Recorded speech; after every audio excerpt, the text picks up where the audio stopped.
Tuesday at 11 Agent Investor live streams. Every Tuesday at 11 o'clock, I come at you live with the topic that I feel is relevant for the group. We've crossed over the 12,000 agent mark in the Agent Investor Facebook group. And each and every week, I talk to agents that are in my Inner Circle program. I talk to agents that are outside of my Inner Circle program. And I just see kind of what they need help with. And out of asking those questions and talking to members in the group, we come up with topics that we think make sense to teach on, to train on, ultimately to help you achieve your real estate investing goals in a quicker, more efficient, and ultimately a safer way, right? So today's topic is on short-term rentals. And it all kind of started maybe 7 to 10 days ago. I was on a chat, a message thread, I should say, on my iPhone with two of my best friends growing up. And my two best friends from growing up both own and operate short-term rentals, and they do it very successfully and they do it very profitably. And between the two of them, they own rentals, multiple rentals in Hawaii, Cape Cod, and Florida. Okay, so three, of course, really hot destination areas, three places I'd love to go pretty much at any time during the year. Maybe not the Cape in the winter, but Cape right now sounds pretty good. So the thread started with them both, we're all talking as a group. We all grew up together. I don't own any short-term rentals, but I've watched them own and operate short-term rentals for over a decade now. And as we were kind of just going back and forth on the thread, nothing business related, one of the friends basically put out there, he asked a question to the other one saying, hey, have your bookings been slower this year? For some reason, I'm not getting as many bookings as I usually do at this time. Have you noticed that your rentals, your short-term rentals, your bookings have been a little bit slower? And they went back and forth for a while, just talking about different strategies and things that they're doing. And ultimately, long story short, both of them are experiencing a little bit of a slowdown in the bookings that they have. So that's where this all kind of started. That's why I started this conversation. That's why I did that post on my personal Facebook page, which again, if you guys are not connected to me, you're following me on my personal Facebook page, and you want more information from me that's not necessarily always in the Agent Investor Facebook group, I recommend going to Tommy Caffarella, Tommy, and then my last name, and just sending me a friend request or following me, because there's a lot of stuff I put on my personal page that I don't put in the group, because a lot of times I don't want to flood the group with stuff all day long. But on my personal page, I just, kind of go crazy and I share a ton of information. But anyways, so they started that conversation about, whether their rentals have been a little bit slower.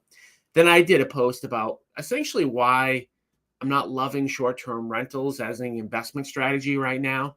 And before I go into detail as to why, I do want to, put the disclaimer out there. And this is so important because, I am right now talking to a group of people, all with different individual goals, all with different financial situations, all with different lives, all with different objectives. So I'm going to say a lot about short-term rentals today that's going to apply to most people. Okay. Having said that, there are some people that are listening right now that it may still make sense for you to invest in short-term rentals. It's more of a situational thing. And if I had to kind of like put a number on it, I would say that the advice I'm about to give today probably is going to be applicable to 80 to 90% of the people that are listening. For the 80 to 90% of the people that are listening, short-term rentals probably is not going to make a lot of sense for you to get into starting now. There's another 10 or 20% of the people that are listening right now where it may make sense for you to invest in short-term rentals. And as I talk to a group of people who are not interactive with me, who I can't even see right now who's actually watching, I just know that there are people that are watching.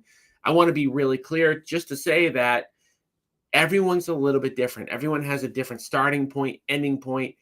So with that being said, as I'm giving this information and giving my opinion on why I won't invest in short-term rentals right now, because it doesn't make sense for me and a lot of people, If you're unsure on whether or not short-term rentals might make sense for you, or you feel like you have a specific or unique situation, the biggest recommendation I can give to you is to jump on an Inner Circle call. And you can do that for free one time by going to www.agentinvestorinnercircle.com. Again, that's www.agentinvestorinnercircle.com. It's a free call. You'll be able to talk with me directly about where you are at in your investing career, where you want to go, and what are the steps that need to be taken in order to bridge that gap between where you are today and where you want to be 5 or 10 years into the future. And we can also discuss investing vehicles and definitely discuss short-term rentals if short-term rentals are something that you're interested in. Okay, so having said all of that, I do want to talk about the top 5 reasons why I won't invest in short-term rentals, the top 5 reasons why I wouldn't recommend 80 to 90% of the people that are listening to invest in short-term rentals, okay? And again, before I do that, one more thing, I will say that the 2 friends that I have are doing very well with their short-term rentals. They're doing very well with their short-term rentals, though, for a reason. And the number one reason that they're doing well with their short-term rentals is because they bought those a while back. And that's going to lead into reason number 1 as to why I won't buy a short-term rental right now, which is that I believe that the prices are too high in most cases. Okay, so I'm going to give you real-life examples with these 2 friends of, what they did and why they're making money today and why it would be so challenging to make money if they were going to invest in their same properties today. So my first friend that was on that thread bought his first short-term rental in 2013, shortly after my daughter was born. I was there. We were so excited for him to buy this thing. We were like digging out the basement with him. We were doing all sorts of stuff, all sorts of physical, manual labor. And I remember he bought that property in the Cape, Lakeshore Drive, right on a lake, and drivable to Falmouth downtown. Smaller property, Cape, but could sleep, 3 to 4 people, 3 to 4 families. Actually, I should say probably more like 5 to 6 people, because I'm counting us back in the day with no kids or maybe just one kid as a family. So smaller house, maybe 1,500, 1,600 square feet overall. And he paid $250,000 for that property. I'm going to say it again. In 2013, he paid $250,000 for this lakefront property. Now, granted, this property needed work. I think he put about $70,000 to $80,000 into the property. So let's just add that up and assume that he's in the property for $350,000. So he's in this Cape for $350,000. And back then, he could rent out that property for the 10 weeks during the Cape season for around $3,500 a week. Right? It was about $500 a day back then. It's a little bit more now. And at the end of the day, he was profiting somewhere around $15,000 to $20,000 per year on that one asset. Looked like a really good purchase. Again, going back to 2013, you would say, okay, what do I want in a short-term rental? First thing is a location that people are always going to want to go to. Yes, the Cape. Yes, it's right on water, so they have access to, do all the fun, water stuff, whether it's kayak or whatever you want to do on the water. It covers the expenses. It well covered the expenses, right? So again, he was taking in $3,500 a week, $35,000 a year, and I think all in, he was all into the property for $20,000 to $25,000 a year, including interest, taxes, and all that other stuff. But more importantly, again, reason number 1 why I would not invest in short-term rentals today is because the prices are so high. One of the most important things about him buying during the right time period is the fact that just a few years later, he was able to refi that property, pull money back out, take that money and reinvest it into another short-term rental. This part of investing a lot of times gets overlooked. People don't think about it. They only think about cash flow. Like if you read a Robert Kiyosaki, cash flow book, all that they talk about is making sure that the asset can cash flow, which I believe is so important. But there's another component to it, which is, are you getting it at the right price so that 2, 3, 4 years later, you can refi, pull some money out of the property and invest in another one. Because if you just cash flow, if you just buy an asset and it cash flows, but 2 or 3 or 4 years later, it doesn't really go up in value, you are losing the most important component of achieving financial freedom, which is using your assets as a piggy bank to take money out and then put money down on another property. That, if I had to pick one or the other, if I had to pick having a lot of cash flow and not being able to refi 2 or 3 or 4 years later down the road, or just a little bit of cash flow and being able to refi just a couple years down the road, I would actually choose having just a tiny, tiny bit of cash flow, but the ability to pull out equity 2 or 3 years down the road, because that is what allows you to continuously buy more and more and more and more properties. And that's what he ended up doing. So think about that. 2013, he paid $250,000 for this property, put 70, 80 into it, maybe was into it for 350, and was collecting $35,000 a year in rent. Now, fast forward to today, that same property, I'm going to estimate that property would be worth $800,000-$900,000 today. And you might say, well, it's been 10 years, so the rents have gone up. Yes, absolutely. The property has gone up about 4 times, right, in value. So if you're going to buy this same exact asset today, you're going to have to pay 4 times the amount. And in order for that to cash flow in the same way, you would actually most likely have to get more than 4 times the amount of rent when you actually factor in that interest rates are higher.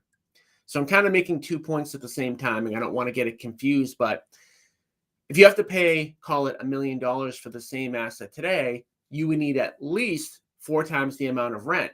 So think about that logically. That unit that was renting out for, what was it, $500 a night, would actually have to rent out for $2,000 a night.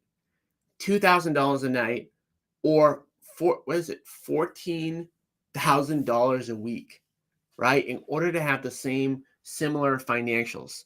And we just know that like a Cape, like a smaller house on a lake in the Cape, it's not a $2,000 a night thing. And I don't even know what the numbers are today. I'm going to guess that they're probably more like 7, 8, 900. So maybe the rent's doubled, but the actual value of the asset is 4 times. And why is that? One of the reasons why the assets have increased so much in value is because everybody wants to do it, which is another reason why this isn't even in my top 5 reasons, but it's another reason why short-term rentals just scare me in general. Anytime that anybody's doing anything, or they want to do any type of investing, or they're talking about it all the time, it makes me very nervous because the crowd is typically wrong. In almost all cases, by the time I sit down in my barber chair and there's somebody telling me for whatever reason that they're going to buy a short-term rental, that makes me very nervous. It makes me very nervous that everybody and their mother thinks that this is the best investing thing. And why wouldn't it, be? I mean, if you think about it, kind of like the attractiveness factor to it, it's like you can own a bunch of vacation properties. You can even spend time in them yourself, right? And while I'm talking, Amy said, I live in Florida and the market is still hot. Everything is selling fast. Yes, everything is selling fast, which is exactly the reason why I would not recommend investing in short-term rentals, because of the fact that you can't get a deal, right? So you're saying things are selling fast. Yes, these short-term rentals are selling fast and for too much money. And that's the exact reason why I would not invest in them. So again, I talked about the fact that I think that these values are overpriced. I talked about the fact why everybody wants to do it. Talked about the fact that my concern is that the values of these assets is not going to go up a lot, and maybe even has some room to come down over the next few years. And if that's the case, you're not going to be able to refi a year or two later, pull the equity and buy another property, which is the most important part about investing. Like if you want to build, an asset chamber, if you want to build, this big, massive portfolio, unless you have millions upon millions of dollars for down payments, you need to be able to buy a property at a good price, get appreciation, and then refi it and take money from that property and buy another one. Ultimately, what they call the BRRRR strategy. And if you're buying at the top, or even if you're buying and the asset isn't going that much up, it makes me worried. Okay, So reason number two why I wouldn't invest in short-term rentals today is the economy. I think everybody knows this. What I'm about to say, I think everybody knows, but I think that in a lot of cases, it's easy to kind of overlook it, which is that short-term rentals, renting a short-term vacation property, is discretionary spending, meaning that nobody has to go on vacation. Nobody. There's nobody in the world that if they give up their vacation is going to suffer some massive loss. Yes, maybe mentally you'll say, I needed a vacation that year or whatnot, but it's completely discretionary. And in fact, like if I look at even what I do, and I think about like what I spend money on. I spend money on, my mortgages for my 2 properties that I own, my personal residences, cars, food, kids' activities, and then vacations. I mean, those, maybe I'm missing something. I probably am, but those are the things that kind of come off the top of my head that I spend most of my money on. And the one that's the most easiest for me to cut is vacations, right? Again, think about these things, right? Like if I have to cut something, I'm not going to stop paying my mortgages. I'm just not going to do it. I'm not going to stop paying my car payments. I need a car. I'm not going to stop eating. Maybe I'll cut down on eating out or stuff like that. I'm not going to cut down on my kids' activities. I mean, I'm not going to tell my son that he can't play hockey this year so that we can go on another vacation, right? I'm not going to have him give up 6 months of fun for like 1 week of staying at a short-term rental property. And so when the economy changes, less people will be looking for these assets. At the same time, there are more of these assets on the market, right? As people start doing this, and they've started doing it in droves, more supply is being added to the market, while at the same time, less people are out there looking. Now, as I said this on my personal Facebook page, and somebody pointed this out to me, everybody likes to kind of comment on different things. And a lot of times their comments are not the full picture. And the comment was said to me that, if you have a rental in a really nice location, it's always going to rent, which is a factual statement. If you have a short-term rental in a nice area with a lot of amenities, somebody will rent it. But that's not the point. That's actually missing the point. It's not that it can't rent. It's at what price will it rent? Okay. So the way that supply and demand works is just simple. When there is more supply and less demand, prices come down. So I don't care where your vacation property is. I don't care how desirable it is. If there is way more options for people to rent the same exact type of property, and a lot less people are looking to rent that same exact type of property, then rents are going to come down. And so when we talk about like point number one of why I won't buy short-term rentals, it kind of gets combined with point number two, which is that if you're paying a ton for that asset up front, right, and you need every last dollar, every last collected dollar of projected rent to even break even or make a couple bucks, and then all of a sudden rental prices come down a little bit, you've got a really bad situation there, right? So the thing that I would look at if I was thinking about doing short-term rentals for any reason, I would start to look and say, what if my rents came down by 20%? Would this property still work? And I don't know, there's no necessarily magic formula to what I'm saying, but I would start to look and I would say, if for whatever reason my rents come down, can I still carry this property? And to give one more, simple story to this, we actually got an opportunity to buy an off-market property on Cape Cod, really, really nice location.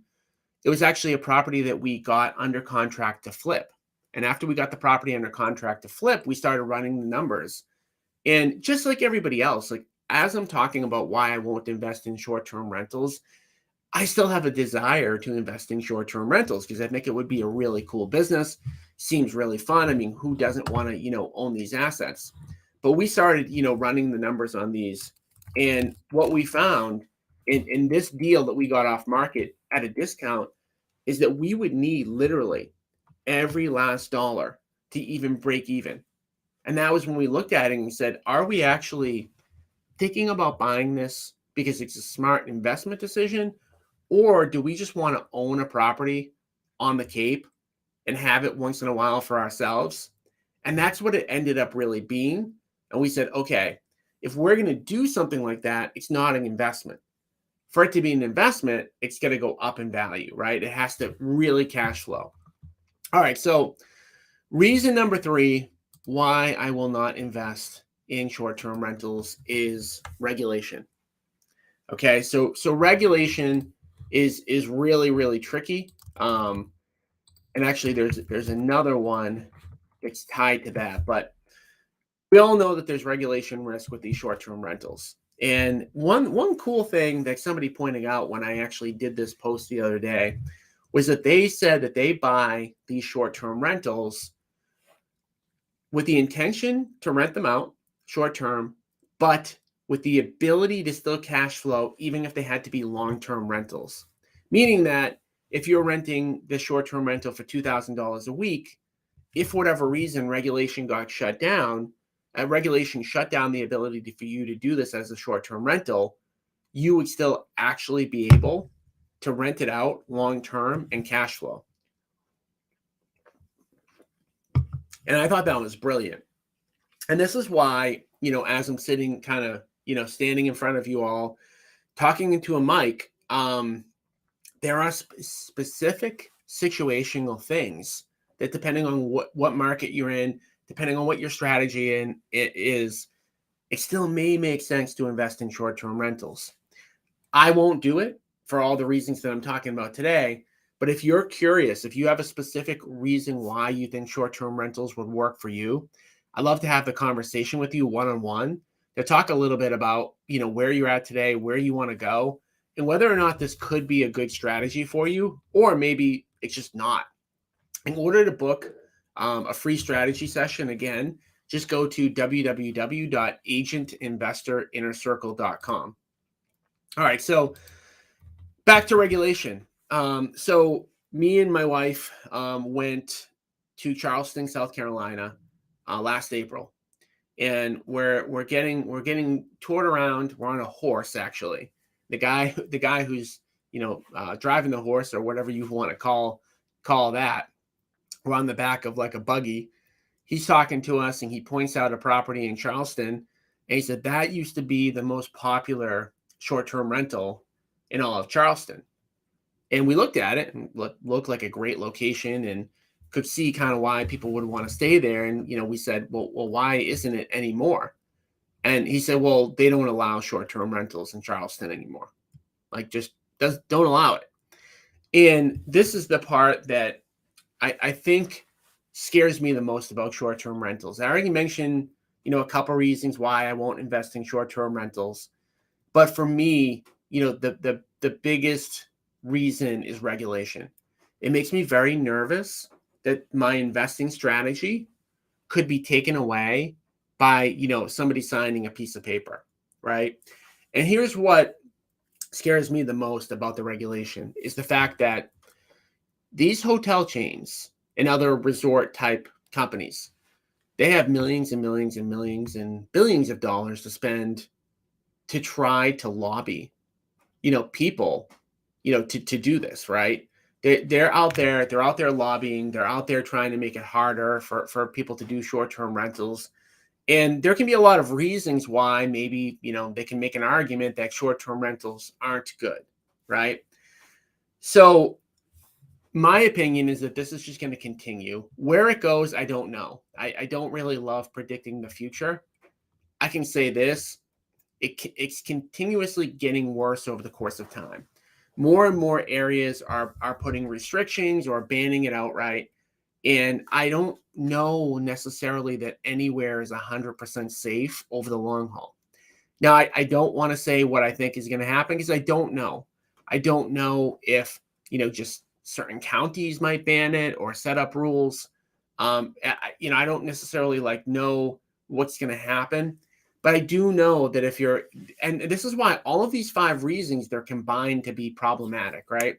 When you are paying top dollar and you need every last bit of rent, and then the town that you're in says, no, you can't do short-term rentals anymore. Now you're in a place where it's like, well, what do you do with it? And if you don't have that backup plan, like one of the posters on one of my threads, then what do you do? Just really, really challenging.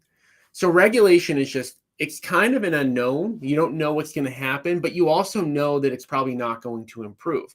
You also know that almost no matter where you buy something, there could be a problem, which takes me to point number 4 of reasons why I won't do this, which is that regulation doesn't necessarily just mean kind of like shutting things down, but regulation can also mean fees.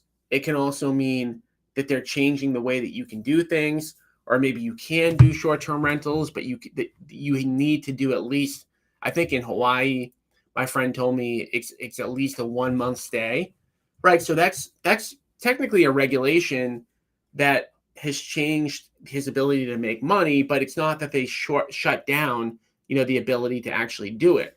But point number 4 is there's all of these fees kind of being popped up.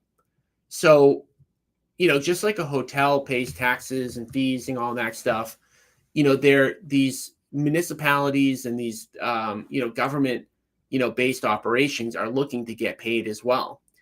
Now, again, getting back to kind of how all of this stuff ties in together, if you're paying a ton of money, if the economy starts to kind of falter a little bit, and then you have to pay more fees, now you're cutting into your profit margin, which again, if I had to highlight, one of the biggest points of why I won't invest in short-term rentals, it's because of the unknown. Like when I go down the hole of putting my blood, sweat, and tears into an investing strategy, I don't like for the ability for the rules to change. And there's just so much unknown right now with short-term rentals. Even though my friend, started investing in short-term rentals 10 years ago, and even though some people did it even before then, it really hasn't been super mainstream until probably the past like 2 or 3 years. And when I say mainstream, I just mean like that my mother now knows about short-term rentals. My mother knows that like it's an option to do this, right? So I just don't like that. And point number 5, which is like, again, these kind of all kind of tie together, but it's just something that I've been hearing like over and over again. Short-term rentals used to be known for the ability to get like a much better value than you would be able to get at a hotel. And again, these points really, they do all tie together. What I've been hearing from a lot of people is that they're being asked to do things when they rent a short-term rental that they wouldn't have to do at a hotel.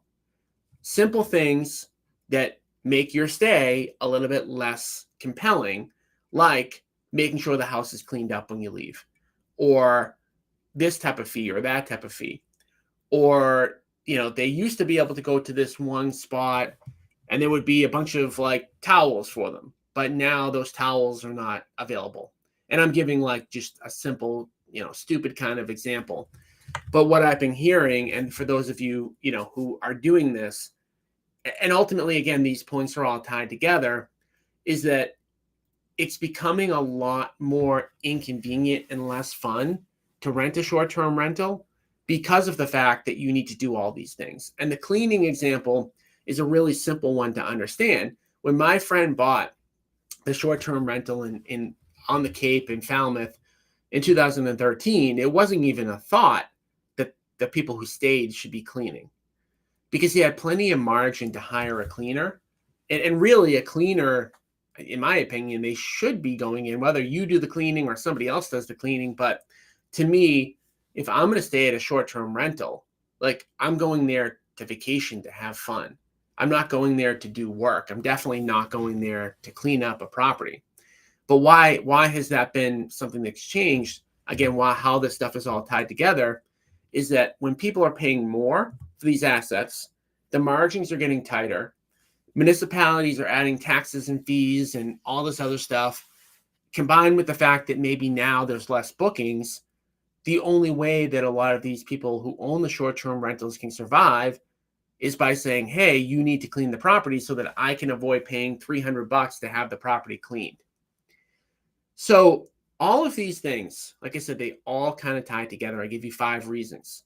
They all tie together to the fact that it is no longer a highly profitable business to own short-term rentals, to buy short-term rentals. I talked about in the early part of this conversation that 10 to 20% of people who are probably experts and maybe have already done it a lot or have some sort of competitive advantage in doing short-term rentals are going to be fine. My biggest concern is for the people that have never done it before, who are thinking about getting in, and I believe that those people are swimming against the tide. Something I talk about so much with investing is swimming with the tide or swimming against the tide. When you are swimming with the tide, if you bought that Cape rental in 2013, like my friend, for $250,000, you didn't need to be a good operator back then in order to be profitable. You were swimming with the tide. You didn't need to buy that property at a discount to be able to then refinance it a couple years later because the market was going up, right? So when you're swimming with the tide and you're buying at the right time, you can be an average and sometimes even a below average operator and still do really, really well. When you're buying at the wrong time, and I would define today as the wrong time, you have to be an exceptional operator in order to be profitable. And again, what gets me the most concerned about this is people who have never done short-term rentals, who don't understand them, who think it's the best thing in the world because their friend bought one 4 or 5 years ago and their friend tells them how profitable it is. And that friend is not considering that they would have to buy in this particular market in order to be successful. And just really the allure of being like, wow, I would love to own a property in XYZ location, which, by the way, in my opinion, my humble opinion, I think is the biggest reason why people want to do this. It's not that they actually really, if you were to give truth serum to most people who want to do this, the number one reason they'd be picking short-term rentals is not because they're actually the best financial investment. It's for the allure of, hey, I'm going to own this vacation property and it's an investment at the same time. And I think that's a dangerous combination. And so, everything I'm saying today, like I said, multiple times, you have to consider your own personal situation, which is why I strongly recommend that if you're listening to this and you agree with some of these points and you're still on the fence of whether or not doing a short-term rental makes sense, I would jump on that one-on-one call with me at www.agentinvestorinnercircle.com, and we can kind of talk through your own individual situation. When I get on a call with anybody and we talk through your situation, I'm going to look at everything that you have going on. And if you're thinking about doing a short-term rental, you probably have a compelling reason to do it, and I would love to hear it. And I'm either going to poke holes in it and tell you why I don't think it's the right thing to do, or I'm going to agree. I'm going to say, hey, you're an outlier. You're the 10 or 20% of people that should do this. And this is why. And I'm going to tell you that that's the reason I don't love doing kind of group training where I'm not necessarily talking to each person individually. But at the end of the day, like I said, I think you just have to be very careful when everybody's doing something, any type of investing, when your neighbor, when your best friend, when somebody else is doing it. You have to really think long and hard about whether it's going to make sense, because usually the crowd is wrong. And the reason why the crowd is wrong typically is because by the time the crowd knows about something, it's already pushed the asset price up too much for it to be a great deal. It's in the beginning phases of that type of investing strategy where, like when my friend did this in 2013, when people were saying to him, yeah, well, like you'll be lucky to rent out, 6 weeks or 7 weeks, or, the economy's not good right now. It's when people are kind of like almost talking you out of something that you can get better values. And when everybody's kind of aligned that, short-term rentals are the best thing in the world, that actually gives me pause. And I don't base all of my investing strategies on being a contrarian. I don't think that that makes sense. But I do think that when everybody's doing something, it makes me question whether or not it's a good opportunity. So again, guys, thank you for tuning in. I do want to let everybody who's listening on know about the investment conference that we have coming up. It's a 3-hour conference at the Sheraton Hotel in Framingham, and it's called Deal or No Deal. There'll be about 50 people there. It's going to be a little bit smaller. Let me see if I can put the link somewhere. I'm going to put the link down below that the people can sign up for. And if you click the link, it's a Jot form. It'll take you to the next event that we have coming up. And it's taking place on Tuesday, June 27th from 11 to 2 p.m. at the Sheraton Hotel in Framingham.